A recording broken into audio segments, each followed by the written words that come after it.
bonjour à tous. Je suis vraiment ravi d'être ici. Je suis Valentin Tijoux, je suis Solution Consultant au sein de la société Bazaar Voice.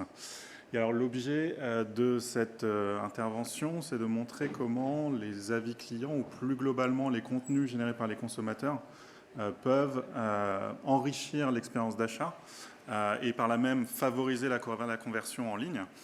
Mais également augmenter la connaissance client. Et pour illustrer cette thématique, je vais diffuser un témoignage de Marion Felès, qui ne pouvait malheureusement pas être présente aujourd'hui, elle s'en excuse, qui va nous montrer en fait qui va présenter le programme qui a été mis en place au sein du groupe La Redoute autour de ses avis clients, de ses contenus consommateurs et comment il s'inscrit dans la stratégie digitale du groupe.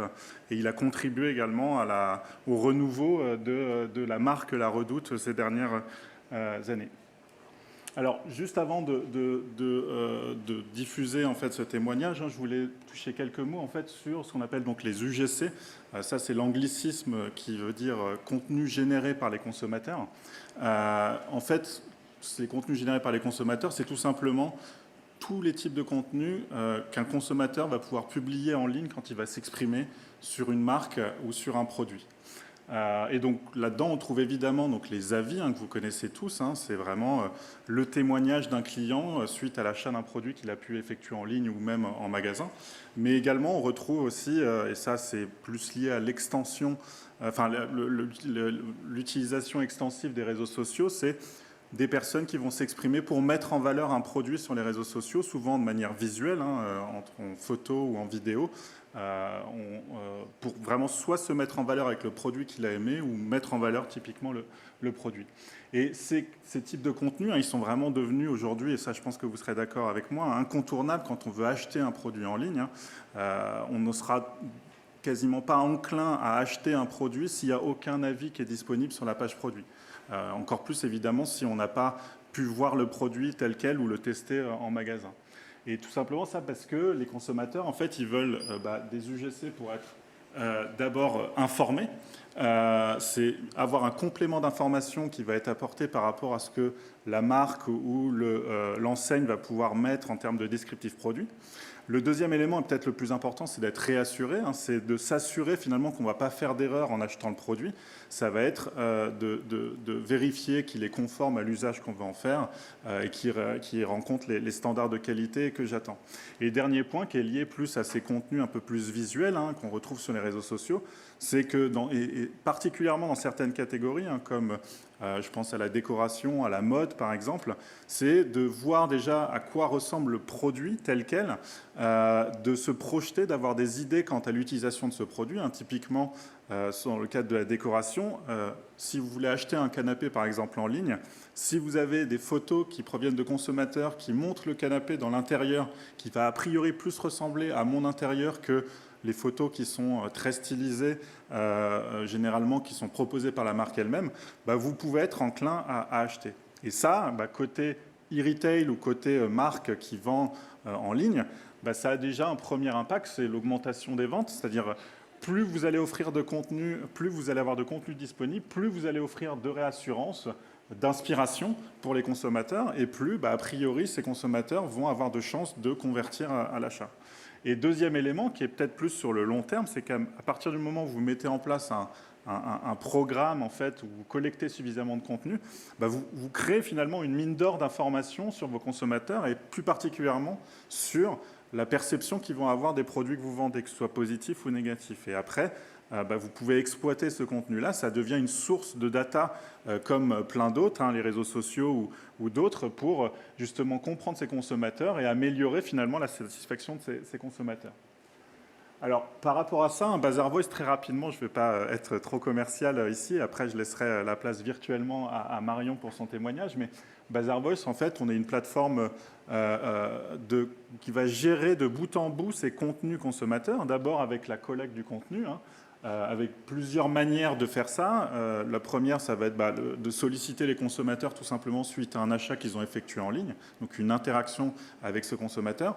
On propose également du sampling avec une communauté de consommateurs qu'on va pouvoir activer en leur envoyant des produits en échange d'un avis. Ça, c'est particulièrement pertinent quand vous voulez lancer un nouveau produit et que, par définition, le jour du lancement, vous n'aurez aucun avis disponible, il faudrait attendre les ventes. Le deuxième élément, c'est la syndication, qui est vraiment quelque chose de spécifique à Bazaar Voice.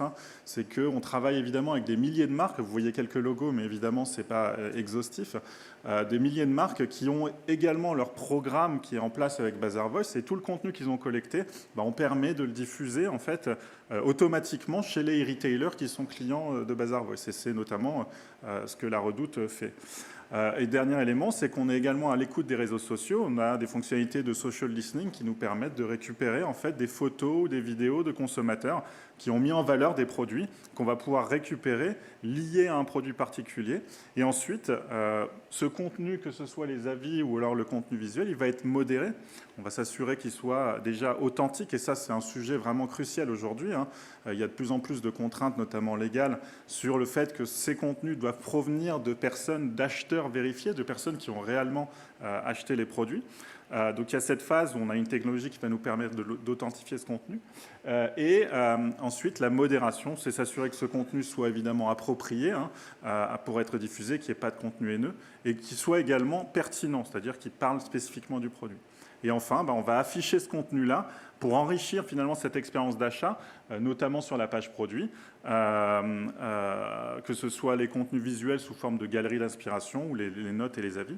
Et en parallèle, on va vous permettre à nos clients justement de pouvoir analyser en fait cette masse de données, de pouvoir la ressortir pour analyser le contenu et notamment les insights, c'est-à-dire de faire remonter le sentiment global que les consommateurs vont pouvoir avoir sur ces différents produits.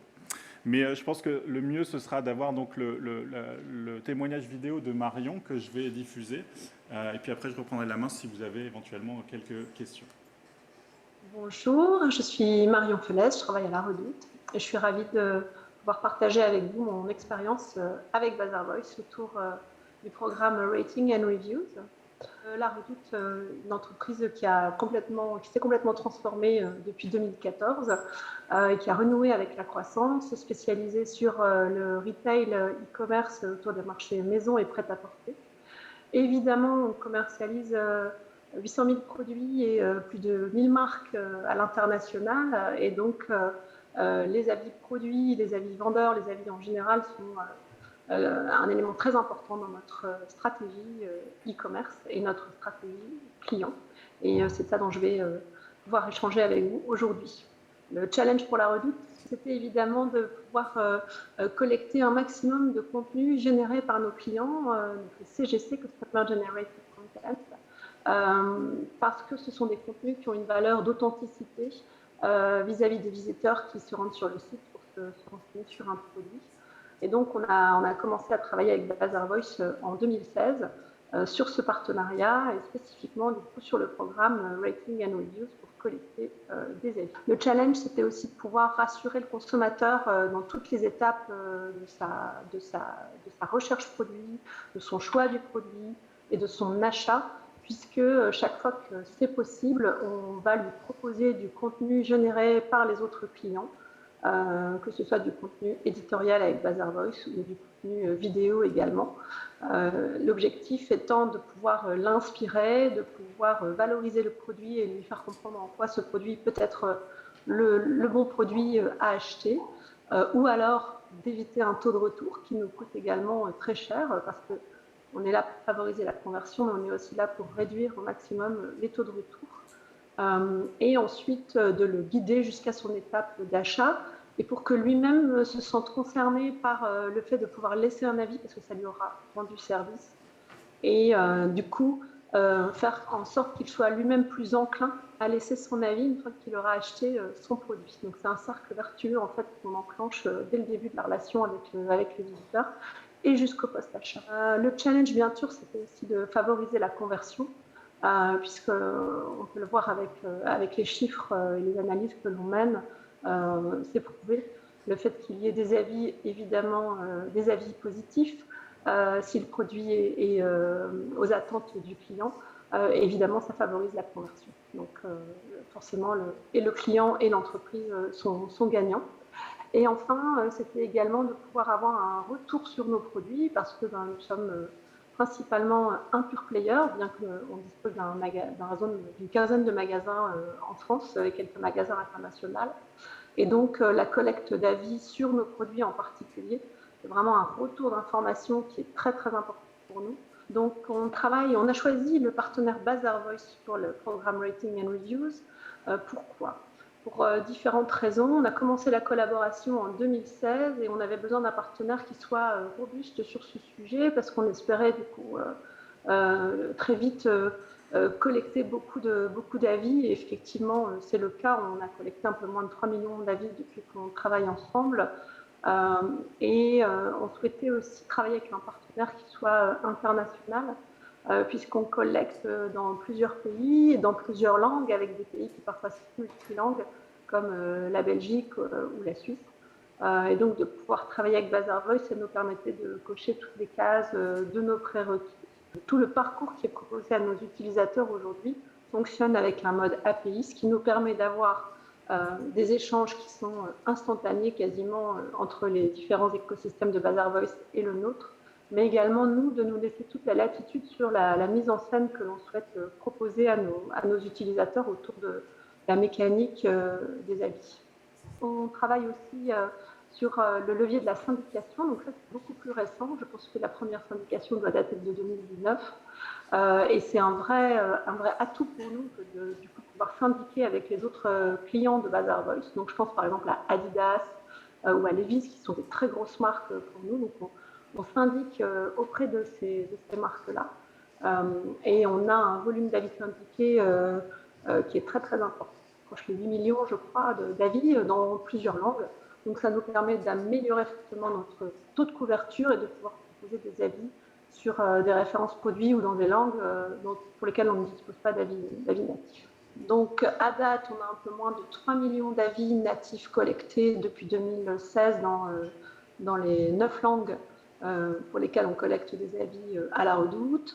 On a également accès à une base de presque 8 millions d'avis syndiqués avec toutes nos grandes marques sur toutes nos verticales, que ce soit prêt-à-porter, électroménager, maison, etc. Les taux de conversion, donc notamment sur l'application, où on suit très fortement les usages et les comportements, puisque c'est notre magasin le plus important, l'application La Redoute. On observe un taux de conversion qui dépasse les 14% lorsque l'individu utilise les avis. Donc, c'est vraiment c'est plus qu'un atout, c'est juste indispensable dans le parcours. On a une note moyenne globale pour tous nos produits de 4,31. Donc, c'est une note qui est en légère croissance ces dernières années et qui est plutôt une bonne note par rapport à d'autres standards de marché. Donc, ça comprend toutes les notes sur tous les produits, aussi bien nos propres produits que les produits de marques internationales que l'on commercialise. Bien sûr, notre objectif, c'est de toujours améliorer cette note. Qu'est-ce que je pourrais donner comme recommandation? Alors déjà, si on peut avoir un soutien à un haut niveau dans sa hiérarchie pour mener ce genre de projet, c'est vraiment intéressant parce qu'en fait, il faut mobiliser en fait les collaborateurs. Au début, certaines équipes vont avoir tendance à faire un peu l'autruche et à dire oui, non, non, mon produit est parfait, c'est le client qui l'a mal utilisé.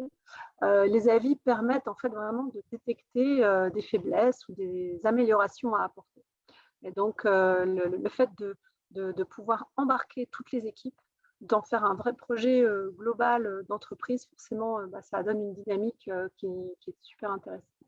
Alors évidemment, cette mine d'or des avis produits qu'on récolte, on l'a mis à disposition de nombreuses équipes et principalement des équipes produits et qualité qui ont à cœur d'obtenir des informations qui leur permettent de mieux comprendre ce qui est apprécié ou ce qui n'est pas apprécié, ce qui fonctionne, ce qui ne fonctionne moins bien sur un produit.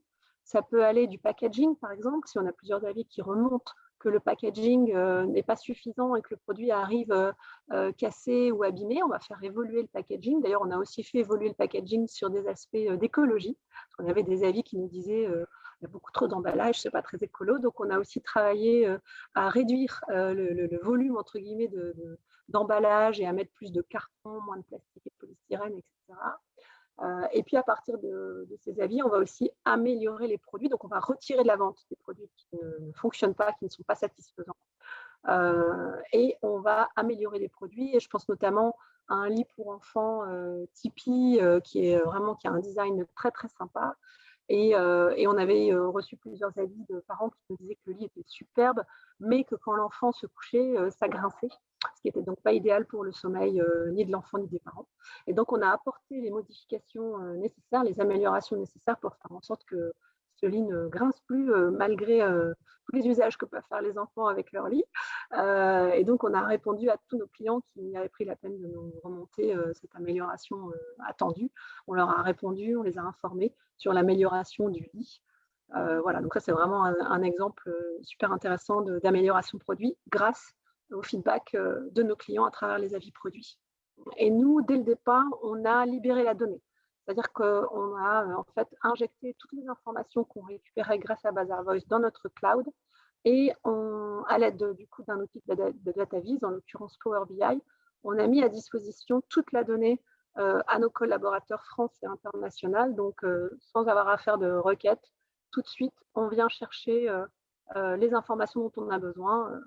On clique sur trois sélections de filtres et hop, on récupère tout ce dont on a besoin pour pouvoir correctement travailler. Donc voilà, avoir un soutien de son entité hiérarchique, pouvoir mener des projets pour libérer la donnée au sein de l'entreprise, impliquer toutes les directions.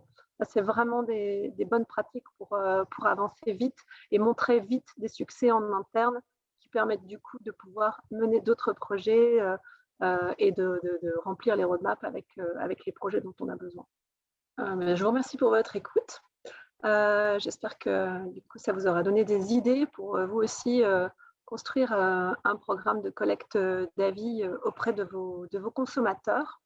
Et je vous invite à aller regarder le parcours qu'on propose sur notre application La Redoute autour des avis produits, des avis vendeurs. Et si vous-même, vous avez des feedbacks à me faire, n'hésitez pas. L'équipe de Bazaar Voice me transmettra les informations. Merci. Voilà, merci beaucoup. Je suis prêt éventuellement à prendre quelques questions si vous en avez. Et sinon, je demanderai à... Oui.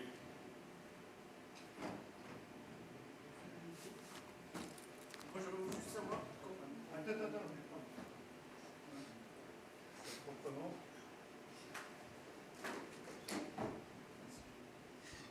Merci pour la présentation. Je voulais avoir confirmation de l'amélioration du taux de conversion. Je ne sais pas ce que ça veut dire, TTR 14,1. Alors oui, en fait, c'est une augmentation. En fait, on fait une comparaison entre ce qu'ils ont fait comme test, c'est une comparaison entre une page produit sans afficher les avis consommateurs et la même page produit avec des avis qui ont déjà été collectés. Et ils ont mesuré en fait une augmentation de 14% du taux de 14 points plutôt que 14% du taux de conversion. D'accord. Et ça, c'est sur quelle catégorie de produits? C'est spécifique? Alors ça, j'ai pas le détail exactement. Je suppose que c'était plus sur la partie maison, en fait, sur laquelle ils travaillent le plus et où il y a le plus d'avis qui a été collecté. Bonjour, Olivier Dauvert. Une question toujours pareille sur l'efficacité commerciale des avis. Enfin, deux questions pour être précis, pardon. À partir de combien d'avis, puisque vous mettez le nombre d'avis qu'il y a, ça devient un accélérateur, parce que quand vous mettez 1 ou 2 avis, je pense à des magasins Picard qui viennent de se mettre aux avis, j'ai des photos d'affiches où il y a marqué un avis, donc évidemment ça ne vaut rien. À partir de quel niveau, selon vous, ça fait sens? Et deuxième question, y a-t-il dans vos expériences une valeur d'avis, c'est-à-dire 4.1, 4.2, 4.3, 3.8, j'en sais rien, à partir duquel ça produit de l'effet commercial et un niveau en dessous duquel ça produit un effet négatif de vos expériences générales, au-delà de la Redoute, bien sûr. Alors, déjà, sur votre deuxième question, sur la note, je pense qu'on peut considérer, évidemment, déjà, d'avoir une note trop importante, c'est-à-dire une note très proche de 5, ça peut avoir un effet inverse, c'est-à-dire qu'il peut y avoir une suspicion, justement, de dire pourquoi il n'y a que des avis positifs. Donc, généralement, c'est pour ça qu'il y a une importance des avis négatifs, mais généralement, ce qu'on considère, c'est que entre 4 et 4,6, c'est là où on va trouver vraiment le plus d'avis. Moins de 4, c'est un impact qui va être un petit peu moins important. Et le nombre d'avis, on est... alors, déjà, une page sans avis et une page avec un seul avis, il y a déjà quand même un impact qui peut être mesuré. Mais évidemment, on considère qu'à partir d'une dizaine, d'une quinzaine d'avis, on commence à avoir vraiment un vrai impact. Et surtout, c'est ce que j'ai pas eu le temps de présenter, c'est qu'à partir de 8 avis, généralement, on peut commencer aussi à avoir un impact SEO. Parce que, évidemment, ce contenu-là, qui est du contenu frais, qui est particulièrement apprécié en fait par les algorithmes d'indexation de Google quand il va s'agir d'indexer les pages produits, et ça permet en fait, plus il va y avoir d'avis, d'augmenter finalement le référencement naturel sur Google quand on va faire une recherche sur un produit, et de rediriger surtout directement vers la page produit, et d'où un impact après sur la conversion. D'autres questions ?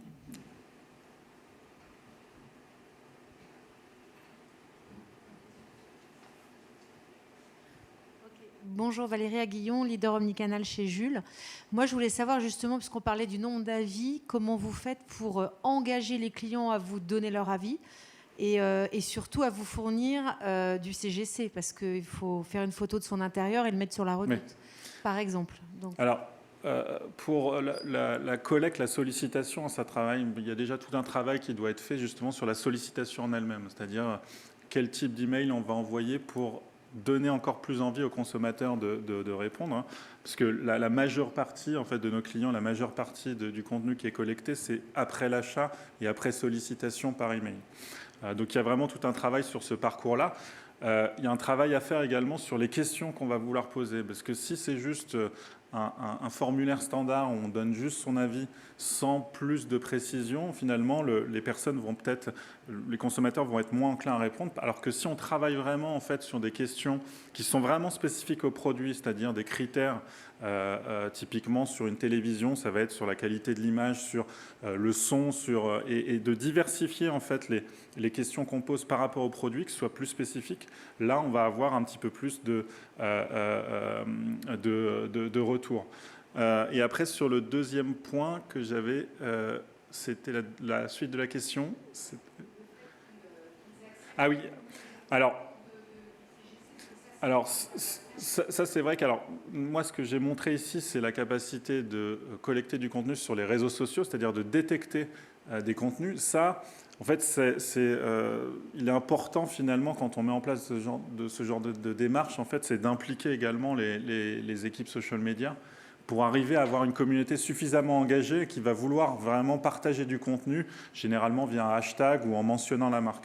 Donc il y a vraiment cette partie-là. Après, dans les avis, effectivement, c'est quelque chose qu'on commence à voir de plus en plus. Nous, en tout cas, on permet avec Bazaar Voice de déposer en fait une image en plus du produit. Mais ça encore, c'est vraiment dans la communication. C'est dans l'email qu'on va envoyer de demander en fait de ne pas hésiter à poster une photo de l'intérieur avec la photo en question.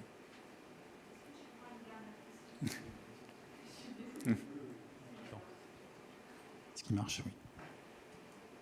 Et une autre question aussi, est-ce que c'est un moyen aussi d'engager les gens dans un programme de fidélité aussi, ou de les engager, je ne sais pas s'il y a déjà eu des tests sur quand vous postez un avis, quand vous fournissez du CGC, vous avez des points. On voit par exemple sur une plateforme comme Shine qu'aujourd'hui, à chaque fois qu'il y a un avis qui est posté, une étoile, qu'on a mis un commentaire, on récupère des points. Donc il y a vraiment un cercle vertueux qui est mis en place en fait. Alors oui, ça c'est quelque chose qu'on voit de plus en plus. C'est notamment un des vecteurs qui permet aussi de collecter plus de contenu. C'est-à-dire qu'à partir du moment où on récompense aussi entre guillemets le consommateur, c'est une manière de collecter du contenu. Mais de l'autre côté, évidemment, d'engager en fait encore plus, de fidéliser les consommateurs. Et on a pas mal d'exemples de clients. Alors je ne sais pas si j'aurai le droit de les citer, donc je vais éviter de les citer, mais notamment dans les cosmétiques, on travaille avec beaucoup de grandes marques, notamment du groupe L'Oréal, et qui ont connecté en fait notre système avec des systèmes, des programmes de fidélité qui enrichissent leur CRM avec cette information client, de manière après à pouvoir réutiliser ça, et notamment sous forme de récompense. Pas d'autres questions ? Merci beaucoup, Valentin. Je crois qu'il y avait encore une dernière petite question. Une petite. Catherine. C'est un sujet qui passionne. Bonjour, Catherine Petit pour les clés du digital. Oui, je voulais savoir en fait comment vous gérez la modération des contenus, comment vous êtes organisé en interne pour le faire. Alors, c'est à la fois une modération qui est faite machine, entre guillemets. Hein, donc, on a des algorithmes qu'on essaye d'améliorer, notamment de machine learning, qui vont réussir. Ce que va faire l'algorithme, c'est surtout d'accepter, en fait, d'autoriser du contenu qu'il va considérer comme étant, a priori, 100% conforme aux règles de modération, c'est-à-dire qu'il va détecter des contenus potentiellement haineux, injurieux, etc. Donc ça, c'est une première chose. Donc il y a du contenu qui va pouvoir être accepté automatiquement. Mais à chaque fois que l'algorithme va avoir le moindre doute et ne va pas avoir suffisamment d'informations en analysant le texte pour prendre sa décision, ça va passer après au sein d'une équipe de modérateurs qui est en interne chez Bazaarvoice. Hein. On a environ un peu plus de 400 modérateurs aujourd'hui qui travaillent en interne chez Bazaarvoice, qui sont basés un peu partout dans le monde et qui vont traiter ce contenu-là. On gère environ un peu plus d'une quarantaine de langues.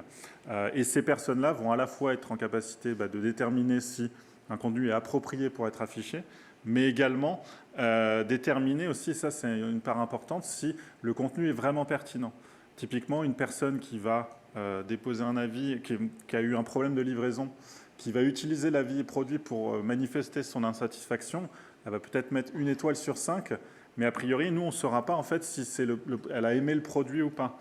Et donc, typiquement, ça, c'est un contenu qu'on ne va pas afficher en fait sur la page produit. Merci Voilà. beaucoup.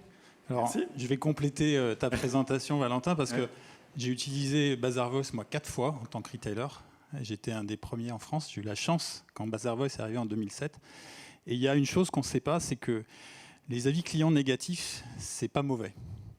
C'est contre-intuitif, mais la note moyenne d'un avis client de mémoire, c'est 4,3.